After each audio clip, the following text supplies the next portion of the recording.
was the first day when we discussed about a research question, how to search the literature, and also about objectives, aim objectives, and outcome measures. Today, we will be talking about introduction and review of literature. Next session will be how to write methods. And the third session will be selecting the right study design for your thesis research. I'm glad to welcome Professor Dr. Alpana Raizada. She's a professor of medicine and a member of medical education unit of UCMS for her session on introduction and review of literature. Over to you, Dr. Alpana. Thank you, Dr. Ahmed, for the kind introduction. So I wasn't there for the last session yesterday. So one of you will help me go through what all you learned from your yesterday's session. And thereafter, we'll go through today's session on writing the introduction and review of literature. It is heartwarming to see several of you attending it, and it shows your interest as well as involvement and your will to learn to write the thesis protocol. So I would request that as and when your name is called upon, which will not really happen as frequently because of time constraints, but it'll be really nice if you can, share your, open your mics and your cameras as well, so that we get a feel of actually, being with you while we take our sessions. So, Shruti, if it's possible for you, can you just switch on your camera or and unmute yourself? And if you can quickly take me through what happened in yesterday's session and what were the topics which you really found very useful yesterday?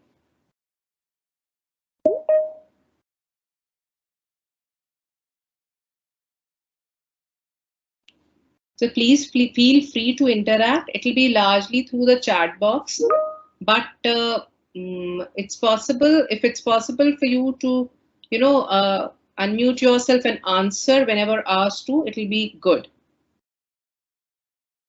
So since Shruti seems to be not really available for this, I would take you through my session on introduction and review of literature.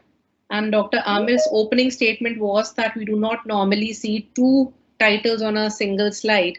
So the reason for this is that basically the introduction happens to be the very first chapter or the very first section of your thesis protocol and your thesis also. But we would be taking it up in the reverse order because it's review of literature which needs to be written first, and only then will you be able to write your introduction. So you cannot start off writing introduction simply because it happens to be the very first page of your thesis, numbered page of your thesis protocol. So review of literature undoubtedly is one of the very important aspects like all other sections of the protocol, but it is more time consuming because it's an exhaustive treatment to the research question which you have designed for your protocol. So once you are done with a good job at this point of time when you are just writing your protocol, then you be assured that not just have you done, a major part of your work for writing your final thesis, but also it will help you, redesign or improve upon your research question. So research question is something which you have after a cursory sieving through literature, or because it has been given to you by your supervisor, you arrive at some research question or hypothesis. Now, once you use that as a target and start gathering literature and sieving through literature, you might wish to, make some changes to your research question also. So do not think that at the protocol level, you just have to write a 3-pager or a 4-pager review of literature. So you just write as many words and finish it off. Do not do a shoddy job, because when you'll be expected to write the review of literature at the time of putting up your thesis, it cannot be done at that point of time, because if you do it then, you would realize that had you done it better at the time of writing the protocol, your entire thesis would have been a better work, because then you would have actually gone through the process of reading, analyzing, organizing the literature, and you would have found better ways to conduct your research. So we would start off with how to go about doing the review of literature. Why do we actually do it? Now, you have n number of informations which are available, largely because of your improved access to internet. So it's basically any accredited published information which is there. You need to classify it, and not just classify it, but evaluate it in light of your research question. Now, once you have done this job of gathering and analyzing, it will help you justify the reason why you are putting up this research question, or why you are proposing your own study. It will help you uncover patterns in previous studies, and it will help you identify the gaps. It is this uncovering of patterns and identifying of gaps which will help you to make a firm justification for doing the current study. So a good literature review is not just simply summarizing or writing out the studies one after the other as you get them. It is a combination of both the summary as well as the synthesis. So synthesis is something which will require a little higher ordered thinking on your part. So summary is just a recap of all the information of the source, but synthesis is interpretation, reorganization, or reshuffling of that information, which is a task which you have to learn to master at this point of time. So once you're done with it, it becomes a good, wholesome, handy guide on that particular topic which you are trying to address. And as and when you write a research paper, it becomes a solid background for that, as well as for further investigations. So many a times it so happens that a good literature review actually helps in making a new intervention as well. And even if you're not really ambitious about doing your thesis, you may at times, if you've done this job well, you would find that this journey of writing the thesis and conducting the thesis actually, conducting the research actually becomes much more easier than you thought it would be. Now, this process is not a simple process as such, because it will require a lot of hard work and commitment from your side. So for one, you need to gather literature. So you have all learned how to search for literature in yesterday's session. Once you have gathered literature, this gathered literature has to be read. Now, it's not only about getting so many things, making up a folder, or jotting down points, taking out prints, highlighting things, but it is about reading what you have gathered. It is important that initially at least go through the abstracts. It cannot be just the headings and the results that you go through while you search and collect literature for the purpose of writing your review. Once you have gathered, you have to identify which papers require better treatment. Better treatment in the sense they require more of your attention, they require more of your time, and then you have to read them in total. Once you have read them, you have to analyze, because as I said, it is important to uncover patterns. It is important to find gaps. It's important to compare and contrast. After that, once you've analyzed, you need to organize things into a certain logical order so that your ROL finally gets summarized in a way that it connects to the remaining sections of your thesis, which would thereafter be the aims and objectives and material and methods of your thesis. So you would be searching, evaluating, you would be identifying themes and gaps, you would be outlining the structure, and you would be writing your literature review. Now, how do you gather literature? So I would say you are both blessed, and at the same time, you're not so blessed.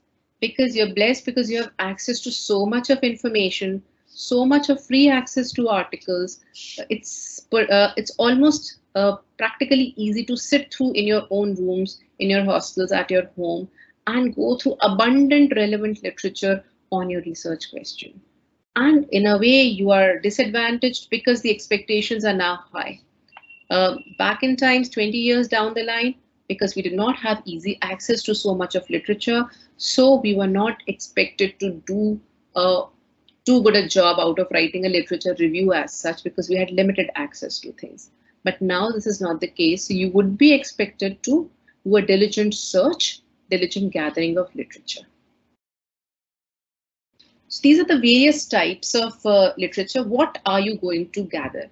इतना कुछ available है आपके पास. जब आप internet खोलते हैं तो क्या कुछ नहीं खुल जाता. That I need not really talk about. So now how do you identify कि आपकी ज़रूरत का इसमें से क्या-क्या है, and how do you figure out कि इनमें से कौन से literature को आप अपने review of literature में शामिल करेंगे.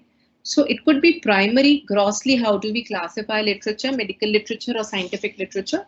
It will be primary literature, secondary literature, and tertiary literature. What is primary? Primary means original research papers. They are all peer reviewed or well reviewed. So these are actual data on the primary studies which have been conducted in that area. Then comes case reports. Most of them again are reviewed and they help you out much more when you have a rarer condition which you have undertaken as your research question. So many a times for rarer conditions, you may not have too many original research papers and you may need to resort to some good written case reports, credible sourced case reports also. Then conference proceedings, of course, are not very elaborate, but yes, they give you, or they ignite the thought and they give you a primary basic outlay if you are wanting to develop your research question. Then again, dissertations, if you already have a similar work or a relatively similar work which has been done sometime and you get hold of the dissertation, then of course that is a whole mine of data which is there in that dissertation. Secondly comes the secondary ones. These are review articles, the systematic reviews and meta-analysis, practice guidelines, subject-specific monographs. And then comes tertiary literature, which is textbook, encyclopedia, and newspaper. I would not say that one of them is extremely advantageous, other is extremely disadvantaged. So unfortunately, I cannot really take your views as to how you go about thinking as to which literature, primary, secondary, or tertiary is useful. But I would rather, because it seems that there is no scope for interacting with you as such. So we can put up a question. What do you think? You have seen the previous slide. You can just again have a look at it. Primary, secondary, tertiary. Tertiaries are the textbooks, encyclopedias, a lot of information in the newspaper, especially in COVID times. We learned more about COVID from newspapers than otherwise. Secondary, primary, of course, most of you have at some point of time read them. So the question is pretty straightforward. Which source of literature should not be excessively used when you're writing your review of literature? So you are a little hesitant in answering by unmuting yourself. So best would be that you just write an A, B, or C, whatever, in the chat box. And I'll give you maybe 20 seconds to think about and put up your responses so we can see what actually are you thinking about the types of literature.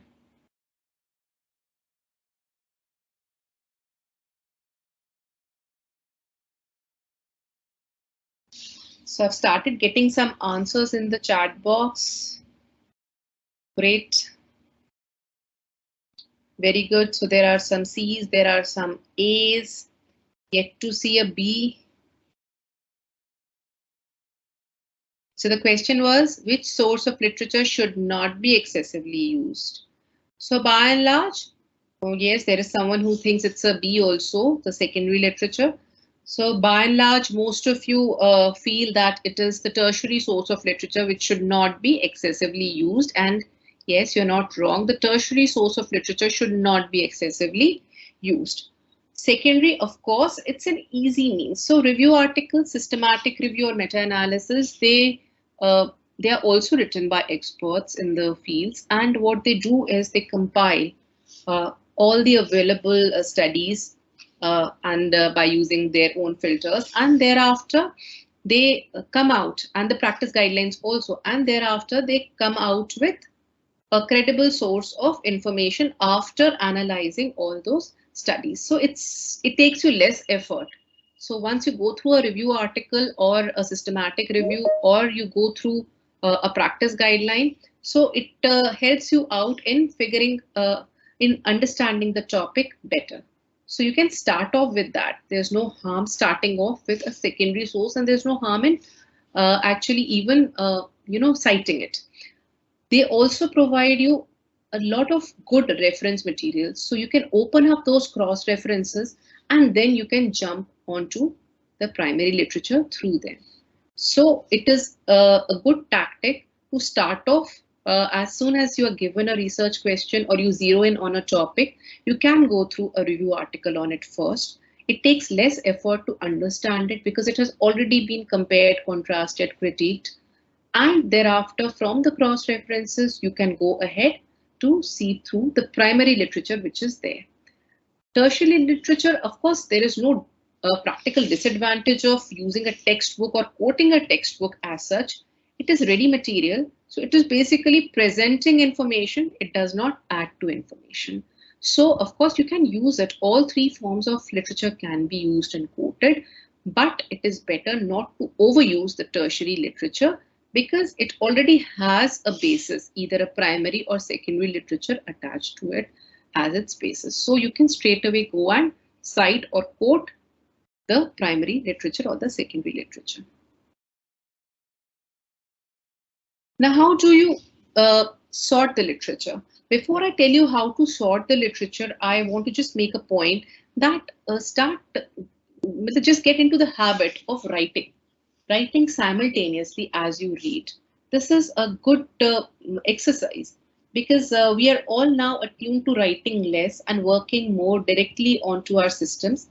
Some of you might be very adept at it. You can start writing on a Word document simultaneously, or on your PDFs, you can add comments. There are so many ways of entering your own notes on the PDFs which you have saved. Then it's important. Someone. Thank you. Okay. So it is important that you start taking notes, and this can then ease out this process of incorporating that into your literature review. So there is something kind of an annotated bibliography which you can make simultaneously, and this will go a long way when you are finally in the process of writing your review of literature after you are done with collection of all the literature.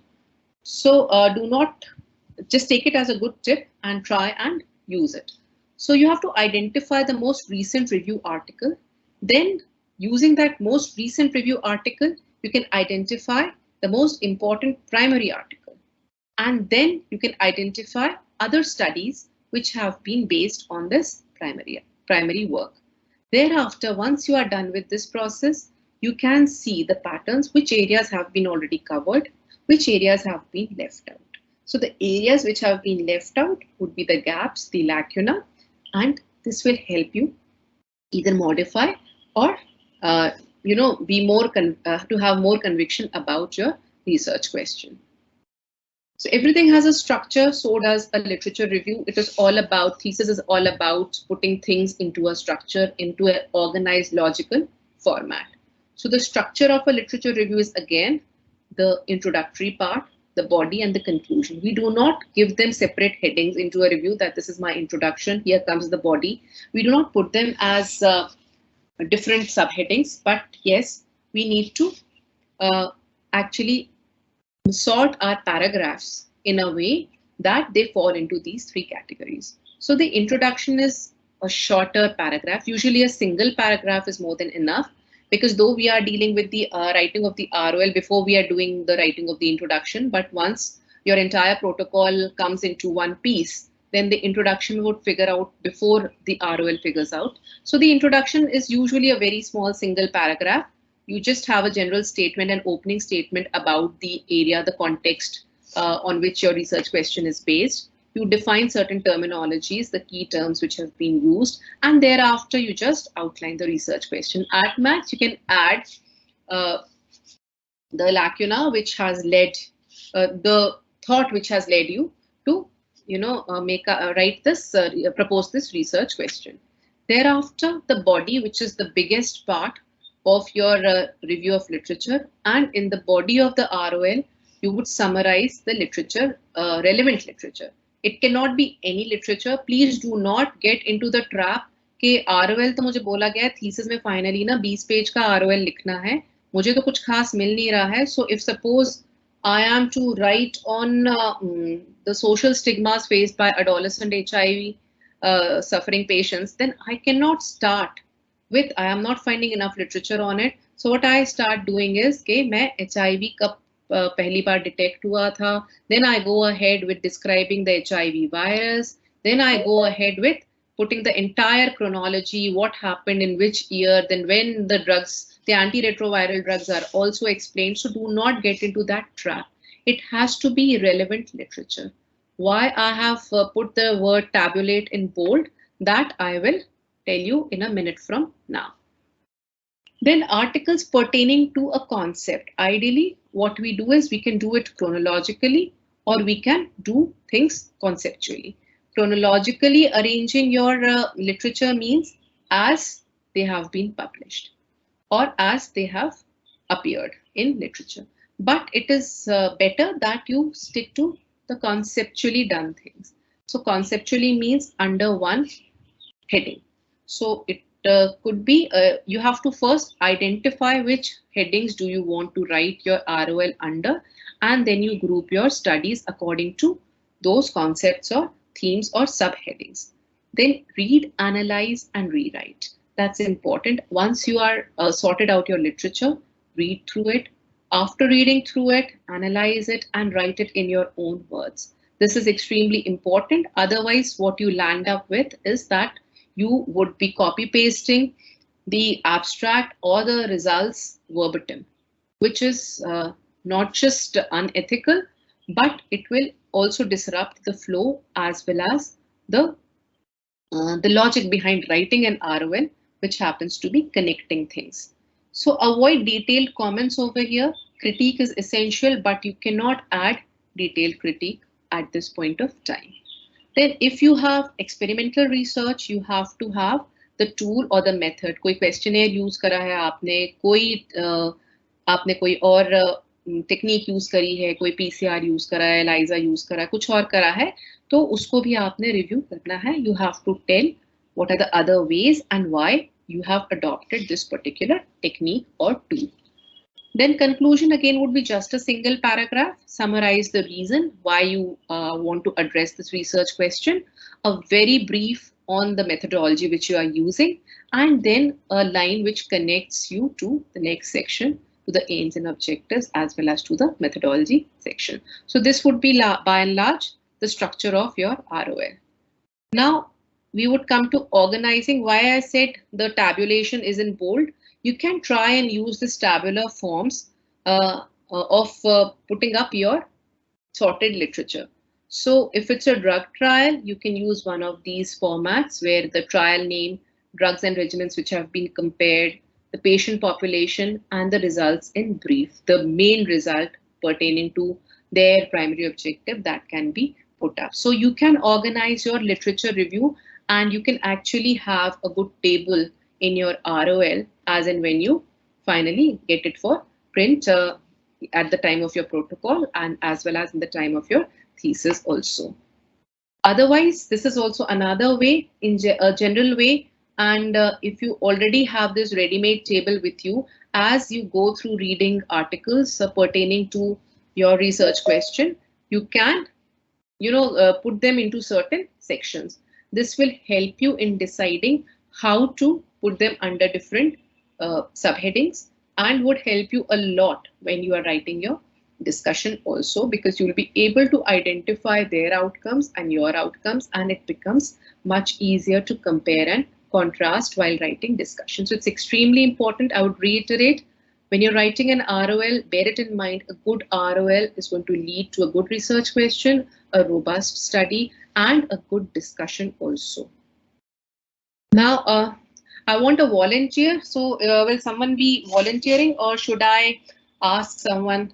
So Jivansha, I'm picking up your name because it's a very different and beautiful name. So Jivansha, can you unmute yourself and just read through the section A and B? Is Jivansha still there, or she isn't? You need not switch on your cameras if you're not up to it, but at least you can unmute yourself and just read through section A and section B as it is written.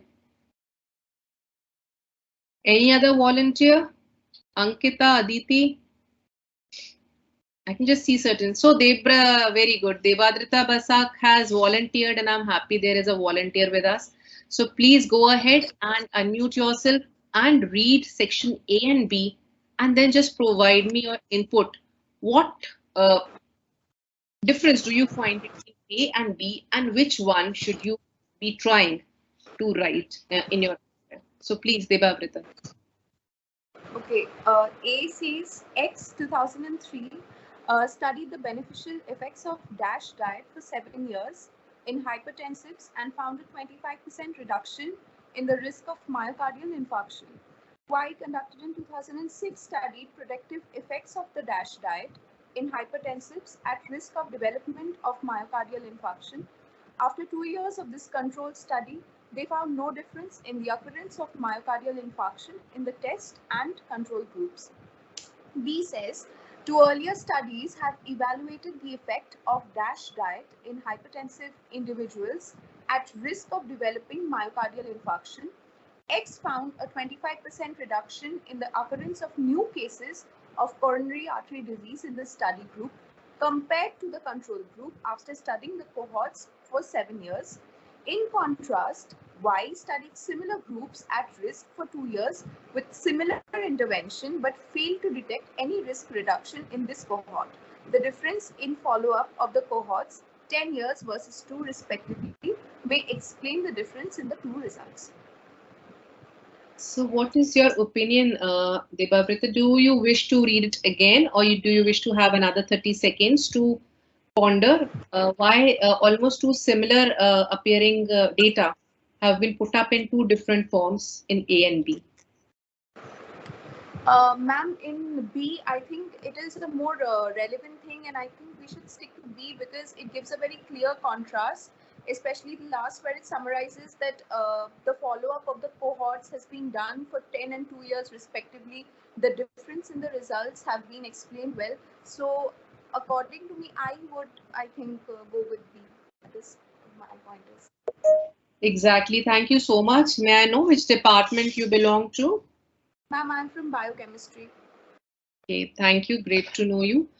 So yes, as Debavrita pointed out, the second portion, that is the B section, what it does is that it compares, it shows the similarities, the patterns, as well as it uncovers the reason behind why this difference of results was there. So it is comparing, it is contrasting. So I would again keep on telling you that it is ROL is not about simply listing the n number of studies which you find or any number of literature which you find which is relevant to your topic, but you have to provide an additional treatment to it. And this is the kind of treatment which is expected, and this is not possible till you read through all your literature and think about it and start analyzing your literature and then putting it up in the way in which this example has been done. It may not be very easy, but once you start, going ahead with this thought that this is what I need to achieve at some point of time, you would definitely be able to do it at some point of time. So some gross do's and don'ts: do not give a summary article by article. Do not keep copy pasting the results or the abstracts of each study. Do not cite redundant information. There is no hard and fast rule as to how many pages or how many words of ROL need to be there. Do not just add on to the thickness of your thesis or your protocol. Do not quote abstracts that I've already underlined, and read full papers. Your primary papers they should be well read.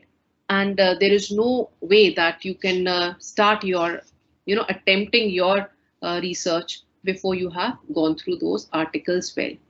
Use subheadings, which is important because we need to have a logical order. We need to have a conceptually organized or thematically organized research review of literature, and then try and create a logical progression. One thing should be leading, one subheading should be leading on to another. That is also a task which you need to undertake. So just the 5 C's. Don't just cite, but compare, contrast, critique, as well as connect. So this is the motto of writing a review of literature. This is what we need to address. So I found this very interesting. So your task is to build an argument and not a library. So keep this in mind. It's not a library of information. It is an argument which you have to take forward as you conduct your research. So as I said, introduction, though would appear, it will be the very first numbered page of your protocol or your thesis after the contents, but we are going to take it up because once you are done with a good ROL, the introduction page should be fairly easy for you to compile and write. So this ROL and introduction, you would need to keep on revising as you undertake this process, and maybe 1.5 years down the line, once you're writing your thesis, n number of studies related material might again crop up in this intervening 1.5 years, which you need to add to your research review so that it becomes one comprehensive guide on that question. So what do you do about introduction? I think we need to take a little कुछ exercise करी जाए, है ना? Because बहुत लंबा सा 40-45 minute दे रखे हैं इस काम के लिए, and it seems that I just found one lady who volunteered. I need another volunteer. Please, a show of hands. एक छोटा सा और काम है, कुछ बहुत difficulty नहीं है इसमें, गलत भी हो गया तो भी कोई बात नहीं है. Who's going to volunteer? Okay, I have a volunteer, and Aisha Ahmad is the volunteer. Okay, Aisha. There is. Yes, ma'am. What do you think about a funnel? Funnel तो देखा है ना? Yes, ma'am. कैसा होता है funnel? What is peculiar about a funnel? It's a fine fabric जिसके through हम filter करते हैं. ठीक होता कैसा शेप में, कैसा होता है, ऊपर से चौड़ा होता है ना funnel? Yes. Wide mouth, narrow bottom होता है और फिर उसके बाद taper कर जाता है. So I want all of you to think about the funnel, and then you have to rearrange, keeping that funnel in your mind कि सबसे ऊपर होता है एक broad mouth उसका, so something which will start with a broad statement. Thereafter वो सकरा होता जाता है, पतला होता जाता है, taper करता जाता है, and finally at the tip is where आपका जो भी आपने चीज डाली हुई है वो बॉटल में या जिसमें भी आप भर रहे हैं उसमें पहुंच जाती है. So thinking about that funnel, what you need to do is there are 6 statements which I have put up on the slide. सब पर नंबर डले हुए हैं. आपका टास्क ये है, keep in mind you're writing an introduction. अभी हम ROL की बात कर चुके हैं, बहुत मुश्किल नहीं होना चाहिए. तो उस funnel approach को दिमाग में रखते हुए आपको अपने चैट बॉक्स में किस ऑर्डर में इन नंबर्स को आना चाहिए, किस ऑर्डर में इन स्टेटमेंट्स को आना चाहिए. So your answer could be 3, 2, 1, 4, 5, 6. So just need to write that order in your chat box. So I will take a break in the sense मैं अगले 30 seconds आपको दे रही हूँ. 1 मिनट ले लीजिए, आराम से सोचिए कि इसमें ऊपर क्या आना चाहिए, सबसे पहले क्या आना चाहिए, उसके बाद क्या आना चाहिए, and go ahead with just putting the code. Your code could be 4, 3, 2, 1, 5, 6 or whatever. Just write the code in the chat box.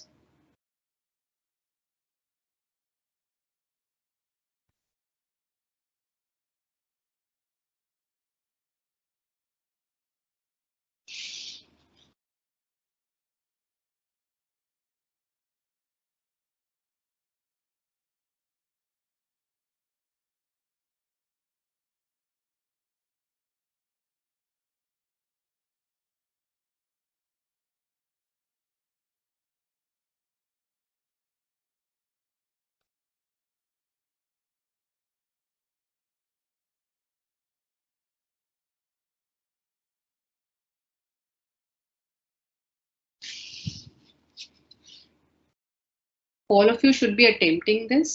गलत होता है हो जाएगा, हो सकता है मैंने भी गलती कर रखा हो.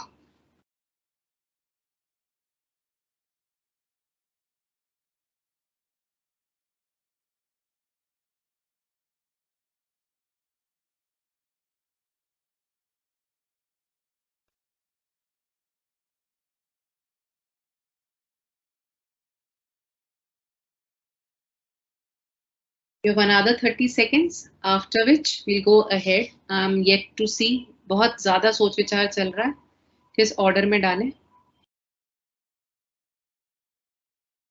I'm happy you are working on it. कोई ये नहीं सोच रहा है कि कुछ भी डाल देते हैं, काम तो खत्म होगा.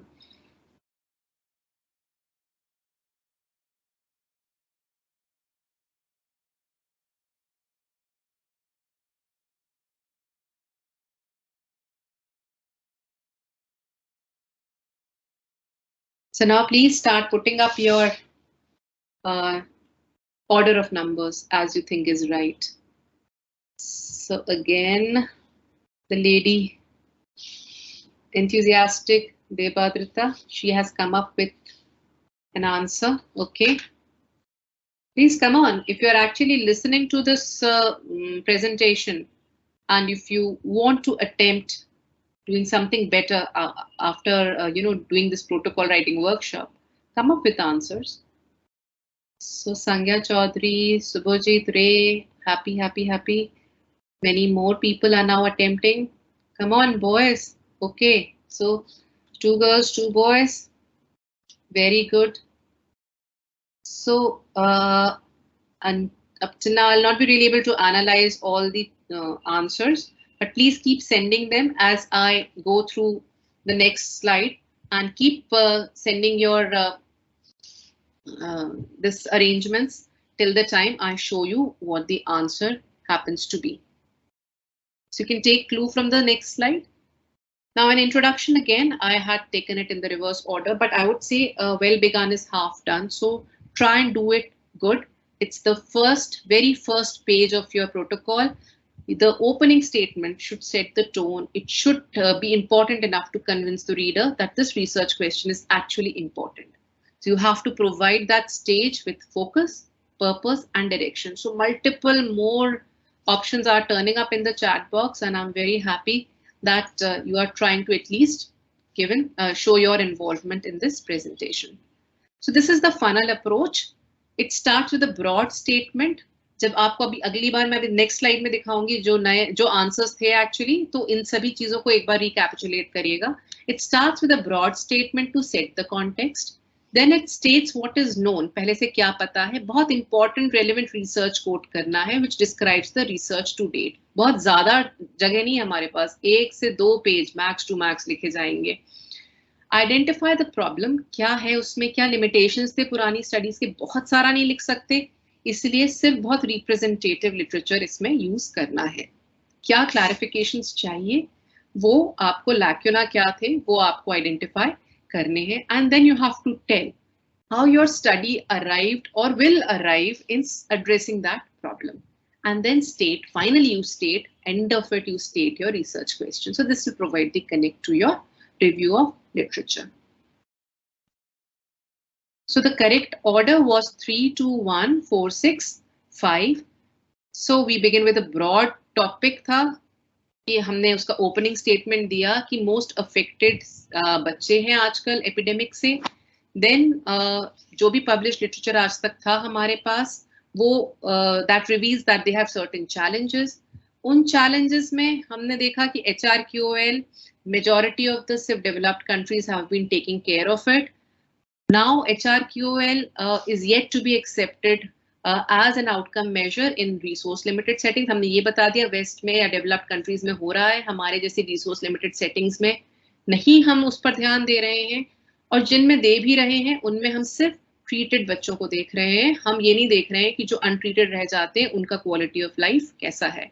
सो in this study what we are trying to do is we have identified कि हमको HRQOL देखना है जो कि कम देखा गया है हमारी कंट्री में. हमको उसमें ट्रीटेड और अनट्रीटेड दोनों तरह के बच्चों में देखना है. So it has a broad concept which we started off with, and we finally बहुत quickly we came to our proposed study. So this is how we would like to organize our introduction. तो इतने ही 5-6 paragraphs को लिखने की कोशिश करनी है. बहुत huge, बहुत ज़्यादा time नहीं है, बहुत ज़्यादा space नहीं है आपके पास introduction को लिखने के लिए. So just a context, need, the task and the objective. It is just reiteration of what I have told you till now. So just 1 to 2 pages. एक logical flow होना चाहिए. कैसे आप transition करेंगे एक paragraph से दूसरे पर. Please, introduction में no grammatical errors. It's the very first opening page of your protocol and your thesis. Limited से references, but relevant references use करने. बहुत सारे 50 reference डाल के introduction नहीं लिखा जा सकता. And no conclusions. कोई premature conclusions नहीं बनाइए. कि HRQL करने से ऐसा होता है, इससे हम ये रिसर्च पॉलिसी चाहिए, ये हम पॉलिसी चेंज कर सकते हैं हेल्थ की. There are no conclusions, no premature conclusions, no statements in this. And you cannot extensively, इतना गैप लिटरेचर में, इतना लैक्यूना और इतने limitations नहीं दिखाने दूसरे की स्टडी में. Yes, you have to be subtle about it. You have to learn the art of putting up that gap also very politely. This is all that I have. And there are certain resources which you can access. You can take a snapshot if you want to of this slide, and you can use it. You can go through. There are certain internet resources. Otherwise, there are 2 textbooks which you can have access to. That's all about it. Thank you so much. And I hope I'm in time. Another 2 minutes. If Dr. Amir says okay, we can go ahead with a question or so. Over to you, Dr. Amir, please. Yeah, thank you, Dr. Alpana, for this wonderful session. So I think you have nicely explained the intricate points of writing the review and the introduction. So if you allow, Dr. Alpana, I was just while you were presenting, I just searched one of the protocols that I have in my laptop. If you allow, I will just share this with the students. Should I unshare? Stop presenting? Yeah, please do that. Then I will share that Word document with them.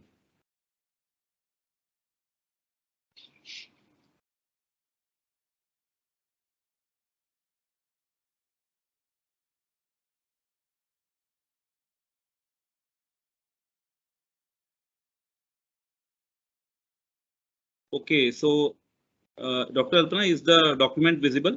It's visible. Yeah, so I just wanted to show one of this was about this is the protocol from one of our students, and it is about workplace breastfeeding support among healthcare personnel in hospitals of East Delhi.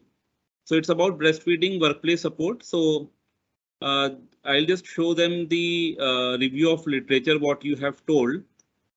This is the review of literature.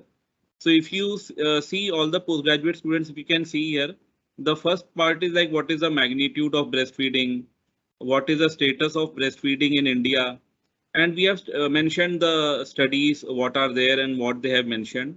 Then third section, workplace and women, what are the problems that working women face, especially for breastfeeding. Then employee, what does the employee perception of what is the employee's perception of breastfeeding support? And then we came on to India. What is India doing for working mothers in terms of like Maternity Benefit Act and everything? And then that is the end, that why our study, why this study is important, that these findings suggest that this is important topic in India. And then we went on to aim and objectives. So I just wanted to highlight that review of literature should be in a thematic manner, as Dr. Alpana stressed upon very rightfully in her presentation. So I just wanted to show this. Dr. Alpana. Yeah, thank you so much for adding on to it. It shows a actual perspective of what we are talking about. And if you also have an introduction of the same to share, they can have a quick look through that also. Yeah, I would like to do that, but I think Dr. Rajarshi is already here, so we would go to the next session as we are already in time. Sure. Yeah. Thank you you. so much for patient hearing. Thank you.